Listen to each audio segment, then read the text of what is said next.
Ahojte, ja sa volám Laura Jurčíková a tento rok som mala skvelú príležitosť zúčastniť sa dlhodobej výmeny vo Francúzsku spolu s mojou spolužiačkou Jankou Lemkovou.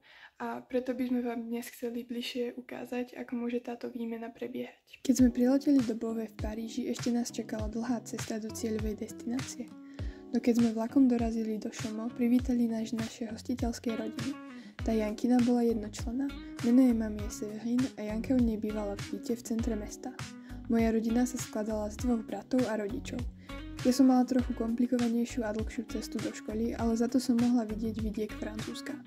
Obe rodiny nás srdečne privítali a starali sa o nás, ako by sme boli ich vlastné dcéry. Počas tejto výmeny sme mali možnosť navštíviť viacero známych okolitých francúzskych miest, ktoré každé z nich malo svoje čaro, zo ktorého sme mohli načerpať pravú francúzsku atmosféru. Mimo školy sme mali možnosť navštíviť aj okolité mestá a spoznať hlbšie francúzsku kultúru. Prvé mesto, čo sme navštívili, bol Dijon. Obe sme tam išli so svojou rodinou oddelene. Veľmi sa nám tam páčilo. Videli sme celú historickú časť mesta a ja som mala možnosť ochutnať tradičné francúzske slimáky. Do ďalšieho mesta sme sa vybrali s Jankou samej, keď sme mali viac času po škole. Troyes je krásne mesto plné kostolov a tradičných domčekov. Navštívili sme tu menšie vianočné trhy a načerpali aspoň trochu vianočnej nálady.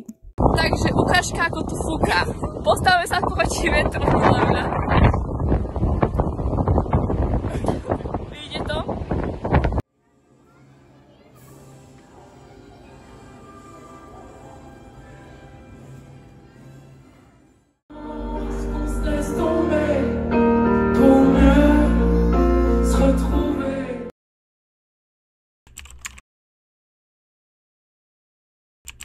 Taktiež sme mali príležitosť navštíviť hlavné mesto Francúzska na celý víkend.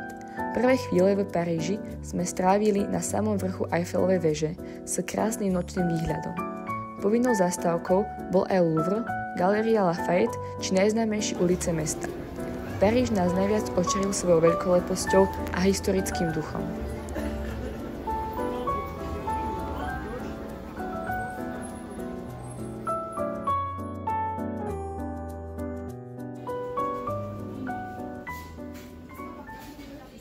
Región Alsace vo Francúzsku je známy očarujúcimi vianočnými trhmi a keďže sme neboli príliš ďaleko, nesmelo ani to na našom liste výletov chýbať.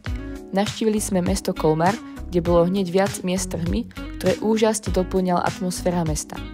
Námestia a domčeky nás nadchli svojou vianočnou výzdobou.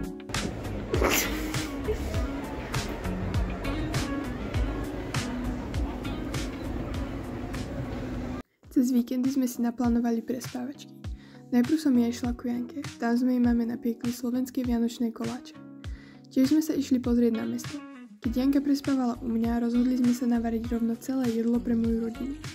Podarili sa nám slušné rezne so zemiakovým šalátom. Samozrejme sme nemohli vynechať dezert a tak sme pripravili jednoduchý koláč, perník. Mojej hostiteľskej mame sa tak zapáčil, že si vypýtala recept. Samozrejme, sme navštívili aj nedaleké mesto Langres, ktoré nebolo také bohaté alebo veľké ako ostatné, ale aj tam sme sa dokázali zabaviť. Francúzske vyučovanie sa podľa mňa veľmi líši od toho slovenského. Hodiny tam trvali 55 minút a prestávky tam skoro neboli, okrem obedovej a voľných hodín. Aj hodiny boli zvláštne pospájané, ako napríklad fyzika a chémia boli spolu. Veľmi sa nám páčilo, že sme mohli robiť pokusy s triedou skoro na každej hodine.